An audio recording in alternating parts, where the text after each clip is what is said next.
Il est 7 heures.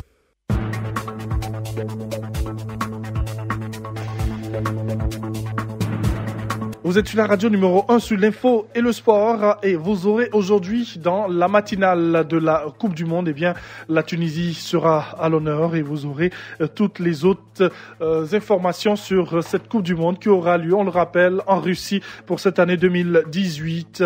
Exceptionnellement, exclusivement le sport à partir de 7h20 sur Radio Côte d'Ivoire. Avant, c'est le journal présenté par Denise de la Fafiette. Bonjour Denise. Bonjour Thierry Angeval, bonjour à tous. À la une de cette édition, examiner les propositions des mesures contenues dans le rapport de la commission de réforme fiscale.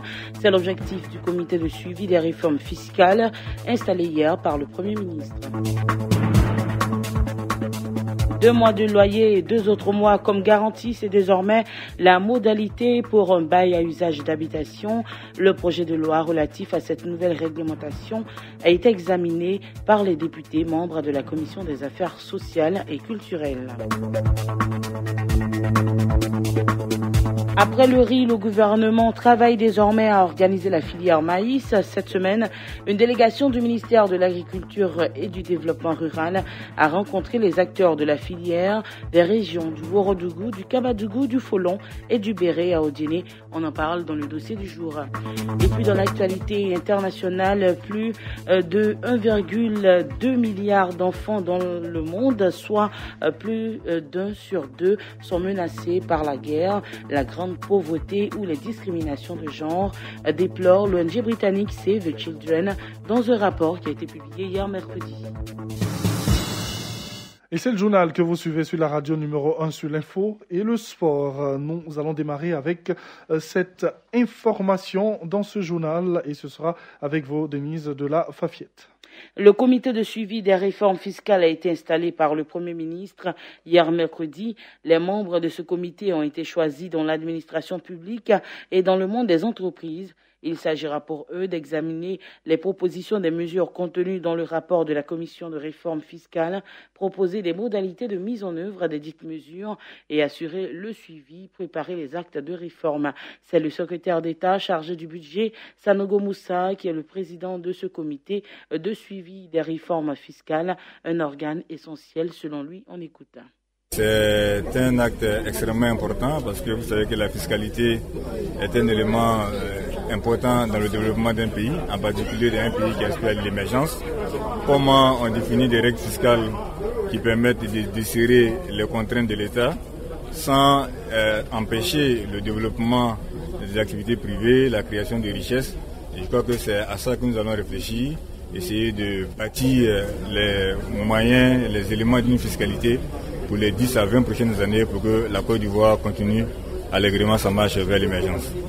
Et revenons sur ce qui fait aussi l'actualité. La campagne 2018-2019 du coton démarre le 1er juin. Le gouvernement a fixé le prix du kilogramme à 265 francs CFA comme l'année dernière.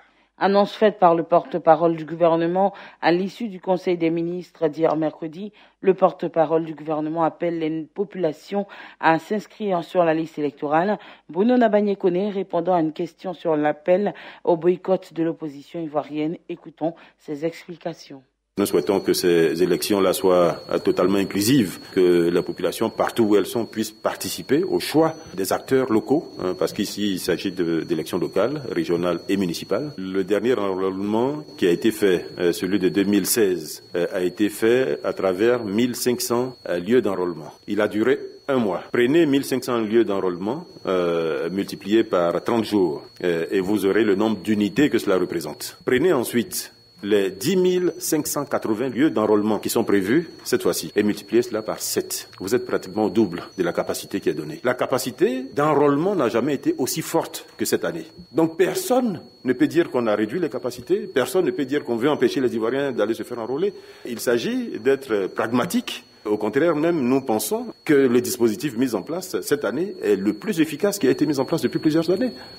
Et parlons d'élections, une mission de la Commission électorale indépendante s'est rendue dans la région de l'Ifou, précisément à Daoukro, afin de sensibiliser la population sur l'opération de révision de la liste électorale qui se tiendra du 18 au 24 juin prochain. Cette population, composée des membres du corps préfectoral et de leaders d'opinion, a été donc invitée à s'approprier l'opération de la révision de la liste électorale par une participation massive dans cette région.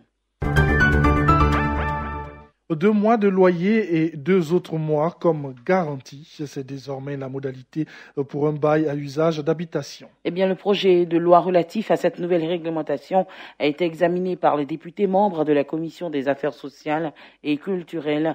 Le projet de loi a été présenté par le ministre de la Construction, du Logement, de l'Assainissement et de l'Urbanisme, Claude Isagdé, dit avoir associé les bailleurs à tous les acteurs du secteur. Nous avons travaillé sur les différentes associations, y compris même l'agence immobilière, qui sont vraiment quotidien avec les bailleurs. Nous avons aussi des retours de la part de certaines organisations. Tout le monde se demandait quand est-ce que ce projet de loi devait être appliqué. Donc aujourd'hui, je crois que c'est une bonne nouvelle. La commission a approuvé, attend que le texte progresse au niveau de l'Assemblée. Une fois qu'il sera adopté, nous allons prendre tous les textes nécessaires pour pouvoir le faire appliquer. Aussi communiquer, expliquer aux populations le contenu, parce que c'est un texte équilibré. La Commission nationale des droits de l'homme, en collaboration avec le Conseil national de sécurité, a procédé au lancement du Forum régional des droits de l'homme dans la capitale de la région de Béké. Cette initiative est partie du succès qu'a connu le Forum national, qui est une instance de concertation et de plaidoyer mise en place en 2014 et qui traite des questions des droits de l'homme. Le représentant du PNUD, le Programme des Nations Unies pour le développement, a profité de cette occasion pour louer les actions de la Côte d'Ivoire en faveur de la promotion des droits de l'homme. On écoute Peyogori Ouattara. La dimension du respect des droits de l'homme souvent fait défaut et aujourd'hui la CNDH nous a démontré qu'elle est vraiment professionnelle dans ce qu'elle fait. Voilà que à cette cérémonie, je vois nos frères malentendants qui généralement assistent, je dirais, aux cérémonies ou aux activités. On ne prend pas le soin de leur expliquer ou de faire en sorte qu'ils puissent comprendre ce que nous disons au cours des activités. C'est dire que la CNDHCI qui fait la promotion et la protection des droits de l'homme, elle-même, elle le fait dans toute sa dimension. Il ne peut pas y avoir de développement sans la prise en compte de la dimension des droits de l'homme. Le dossier du jour. Après le riz, le gouvernement travaille désormais à organiser la filière maïs. Une délégation du ministère de l'Agriculture, du Développement rural a rencontré les acteurs de la filière des régions du Worodougou, du Kabadougou, du Folon et du Béré à Odiéné. Les objectifs de cette mission dans ce dossier que nous propose Tano Kone. La culture du maïs est l'une des principales activités des populations de plusieurs régions du Nord. À Tienko, dans la région du Foulon, Sidibé Fandogo est président d'une société coopérative spécialisée en production de maïs. Elle produit chaque année près de 1000 tonnes. Mais parfois, cette société coopérative n'arrive pas à répondre à certaines questions, telles que la fixation du prix du kilogramme de maïs, l'accompagnement des membres de la société coopérative et plusieurs autres questions. Selon Sidibé Fandogo, ces problèmes sont liés à la non-organisation de la filière. C'est le problème d'organisation qui nous met dans le problème. Parce qu'on ne peut plus aider une seule personne. Mais alors que la production ne peut jamais produire encore sans les intrants. Alors tu n'as pas accès, toi seul, intrants d'une manière. Il faut les groupes. Une autre question importante, la filière est dominée par les producteurs individuels. Difficile donc pour l'État de maîtriser la quantité de maïs produit par la Côte d'Ivoire chaque année et sa destination. Pour mettre fin à toutes ces difficultés que rencontre la filière maïs, le gouvernement s'est engagé dans un processus de mise en place d'une interprofession. Cette semaine, une délégation du ministère de l'Agriculture et du Développement rural, conduite par Paul Kokoura, a rencontré les acteurs de la filière à Odiéné. C'est une filière qui sera organisée.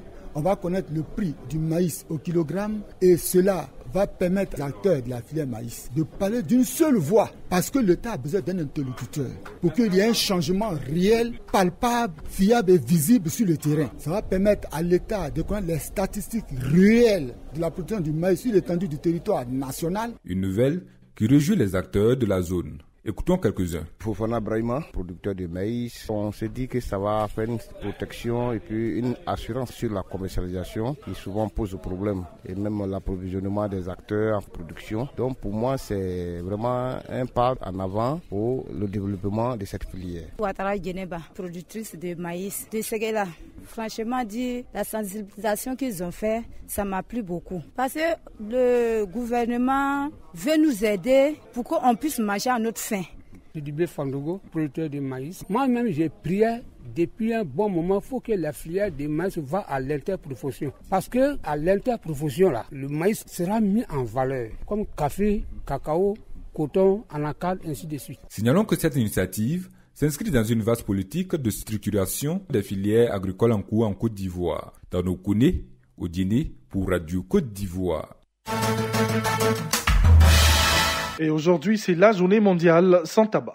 Chaque année, le 31 mai, l'Organisation mondiale de la santé et ses partenaires marquent la journée mondiale sans tabac en soulignant les risques sanitaires et autres risques associés au tabagisme et en plaidant en faveur de politiques efficaces pour réduire la consommation de tabac. La journée mondiale sans tabac 2018 coïncide avec une série d'initiatives et d'occasions mondiales visant à lutter contre l'épidémie de tabagisme et son impact en matière de santé publique.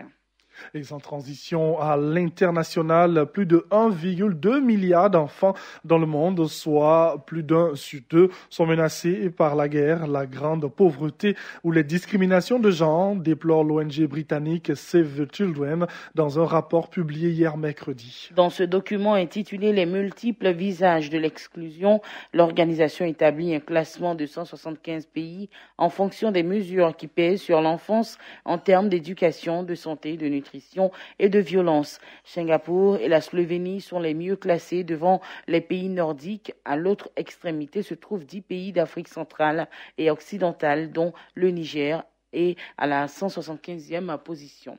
Merci de nous avoir suivis. C'est ici que prend fin ce journal. L'actualité sera de retour dès 8h.